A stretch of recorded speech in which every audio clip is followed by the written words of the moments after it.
पितामह के लिए अर्जुन से कहो बाण छोड़े, पितामह के शरीर को वो बाण छुएंगे, लगेंगे।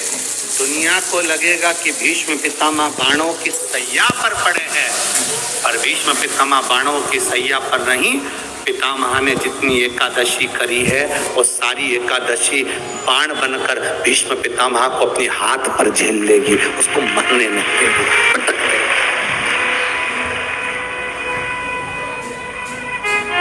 जिसको इतने सारे बाण चुभे हैं उसको कितना कष्ट होगा, पर भीष्म पितामह का पूरा शरीर देखो, पूरी कथा देखो, भीष्म पितामह की महाभारत को उठाकर एक एक पर्व को पढ़कर देखना, उसमें भीष्म पितामह बड़े आनंद से बाणों की सैया पर पड़े। द्वारकाधीश पूछ रहे हैं मरते क्यों नहीं हो, दर्द नहीं हो रहा, कष्ट नहीं हो रहा?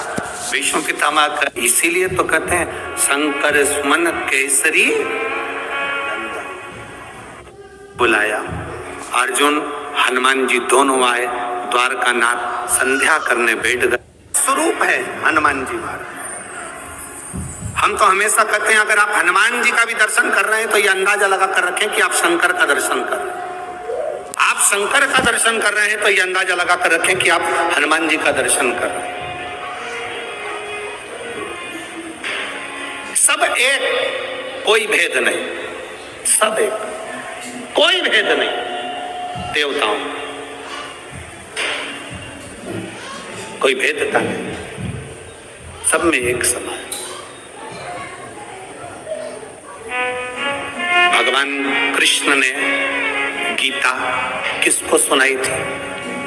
जम के बोलो, युद्ध के मैदान में भगवान कृष्ण ने गीता किसको सुनाई थी? जम के बोलो, जरा आवाज आना चाहिए। किसको सुनाई थी? अर्जुन। पक्का लाभ कर दूं? पक्का है कि अर्जुन को गीता सुनाई थी। जिसने स्कंद पुराण का स्मरण करा हो, मत्स्य पुराण का स्मरण करा हो, उसमें संवाद मिलता है द्वारकाधीश के पास में जब अर्जुन पहुंचे, अर्जुन ने निवेदन करा कि आप मेरी ओर से युद्ध लड़े। भगवान ने कभी जाओ मैं बुलाऊंगा तब आना। अर्जुन आए, हनुमान जी को भी बुलाया। अर्जुन हनुमान जी दोनों आए, द्वारकानाथ संध्या करने बैठ गए, उठे नहीं। तब दोनों अर्जुन और हनुमान समुद्र के किनारे घूम रहे हैं, दोनों घूम रहे हैं। अब अर्जुन और हनुमान दोनों समुद्र के किनारे पर घूम रहे थे। घूमते घूमते अर्जुन के मुख से निकल गया, तुम कौन हो? हनुमान जी ने कहा, मैं राम का सेवक हनुमान, राम भक्त।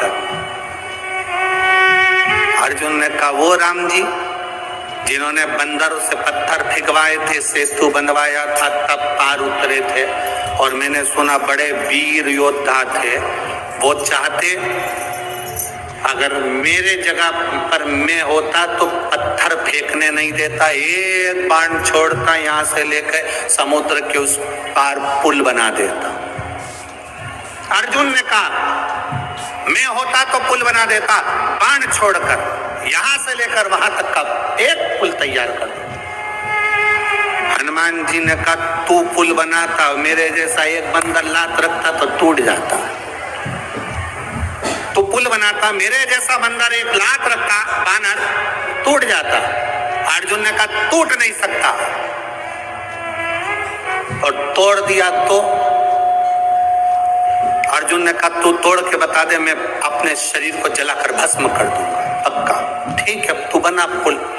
अर्जुन ने बाण का पुल बना दिया। हनुमान जी ने जो पांव धरा तो सब टूट के चर करके सब टूट गया। जो टूटा तो अर्जुन समाधि में लीन होने के लिए लकड़ियां जमाने लगे। इतने में द्वारकाधीश आकर खड़े हो गए। अर्जुन क्या कर रहे हो? मैं हनुमान से हार गया, इसलिए मैं शरीर को त्याग रहा। अर्जुन, तुम हनुमान से नहीं आ रहे हो, तुमने राम की निंदा कर दी। जो जीव परमात्मा की निंदा करता है, चाहे राम की करे, चाहे कृष्ण की करे, चाहे संत की करे, चाहे साधु की करे, चाहे गुरुजन की करे, चाहे शिव की करे, संसार में जन्म लेने वाला अगर मनुष्य संत गुरु भगवान की निंदा करता है तो वो कभी उन्नति की सीढ़ी पर नहीं चढ़ सकता, वो नीचे ही धकेलेगा, जाएगा जमीन। ऊपर नहीं जा सकता, ऊपर की ओर नहीं बढ़े। तुमने निंदा करी है, निंदा, इसका फल तो तुम्हें भोगना ही है, निंदा। इसलिए तुम्हारा शरीर जलकर भस्म होने की तैयारी करी है। अर्जुन कहते हैं प्रभु प्रभु आप कुछ करिए। भगवान द्वारकानाथ ने फिर कहा कि अब मैंने नहीं देखा था इसलिए वापिस पुल तैयार करा जाए। पुल तैयार करा, हनुमान जी से वो पुल नहीं टूटा तो हनुमान अपने शरीर को भस्म करने लगे। द्वारकाधीश ने कहा नहीं, और रुको, तुम भस्म नहीं करोगे, तुम अर्जुन का साथ देना, युद्ध के मैदान में अर्जुन के रथ पर तुम चढ़े रहना। हनुमान जी ने कहा मैं अर्जुन के रथ पर नहीं चढ़ सकता। क्यों? क्यों?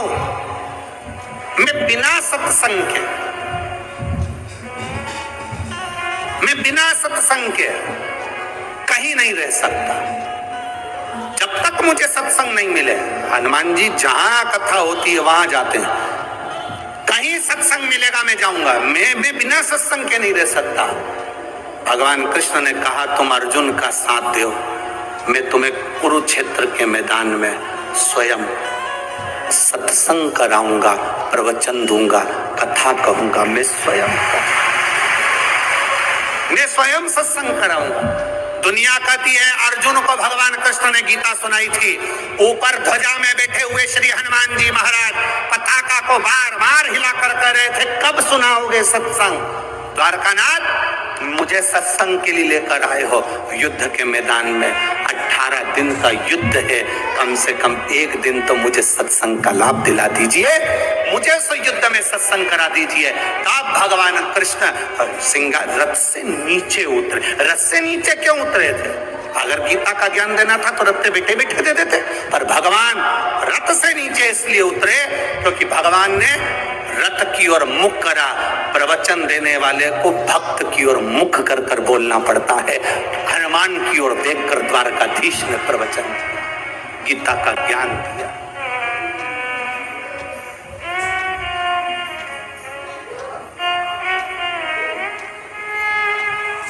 शंकर सुमन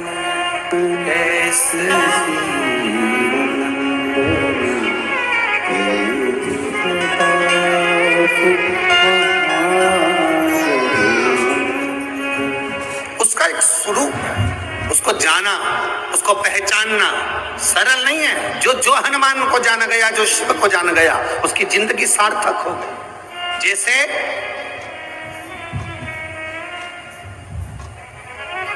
आप एक बेलपत्र,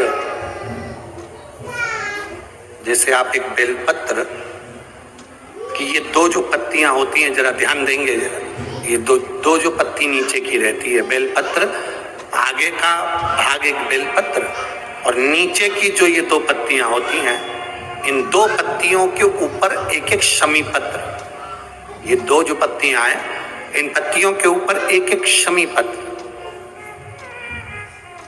और लाल चंदन ये रखकर कितना भी रोगीला व्यक्ति हो, रोग से ग्रसित व्यक्ति हो, जिंदगी में कितना ही दुख पड़ रहा हो, बेलपत्र की ये दोनों पत्ती जिसके ऊपर शमी पत्र रखकर, लाल चंदन रखकर श्री हनुमान जी महाराज और हनुमान जी महाराज के तीसरे नंबर के भाई श्री गतिमान जी।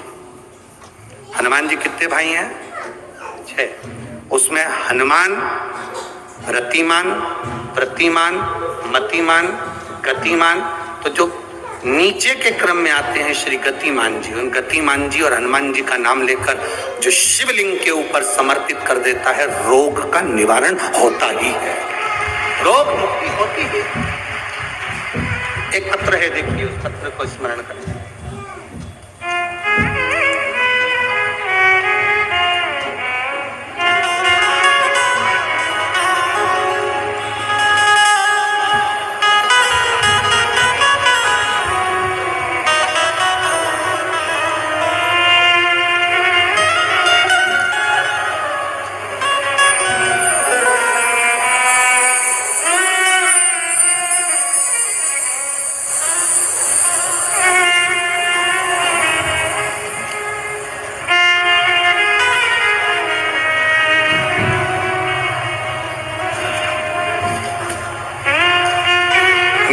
रीना है और मैं इंदौर विजयनगर से आई हूँ। कहीं बैठी हो तो हाथ हिला सकती हैं। मेरा नाम रीना है और मैं इंदौर विजयनगर से आई हूँ। कहीं बैठी हैं तो हाथ हिला सकती हैं। अगर कहीं बैठी हो तो अपने दोनों हाथ हिला सकती हैं। वाले पंडाल में वापिस हाथ हिलाओ एक बार।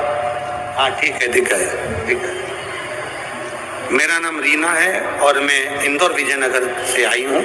गुरुजी, मेरे संपति संदीप जी कुशवाहा को आज से साल भर पहले कैंसर हुआ था, जिनका इलाज करवाया था और कोई आराम नहीं पड़ा था।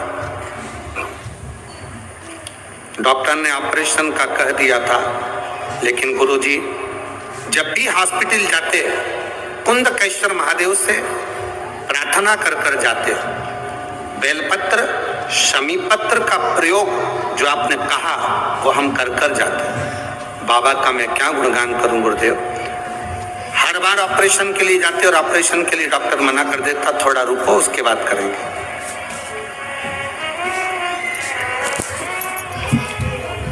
फिर ऑपरेशन के लिए गए, फिर मना कर। गुरुदेव आप कथा में बोले शिव और हनुमान एक है, उसके सिवा इनमें कोई भेद नहीं। ना शंकर में भेद है ना हनुमान में, इनको एक माना गया। हमने बाबा से विनती करी। उसी बीच में किसी ने हमसे कहा कि आप त्रिजुगी नारायण का पानी पिलाना चालू करो। हमने पानी देना चालू करा। फिर किसी ने उसी बीच में कहा कि यहाँ ददरौआ धाम में डॉक्टर हनुमान रहते हैं, वहाँ पर 5 मंगलवार चलते हैं, उनसे भी प्रार्थना करते हैं। गुरुदेव त्रिजुगी नारायण का पानी देते, कुंदकेश्वर महादेव का स्मरण करते, ददरौआ धाम सरकार के दर्शन करने के लिए बालाजी के आने लगे। बाबा का मैं क्या गुणगान करूं गुरुदेव। वास्तव में शिव हनुमान के रूप में और हनुमान शिव के रूप में है, दोनों ने साथ लिया। आज मेरे पति ठीक हैं, मैं बाबा को यहाँ नमन करने के लिए। पति आए हैं क्या सत में? आए हैं? हाथ हिलाओ जरा। हाँ अब ठीक है, आराम है आपको? श्री शिवाय नमस्तुभ्यम। बैठी है, बाबा की कृपा का स्मरण करते रही। शिव तत्व की प्राप्ति।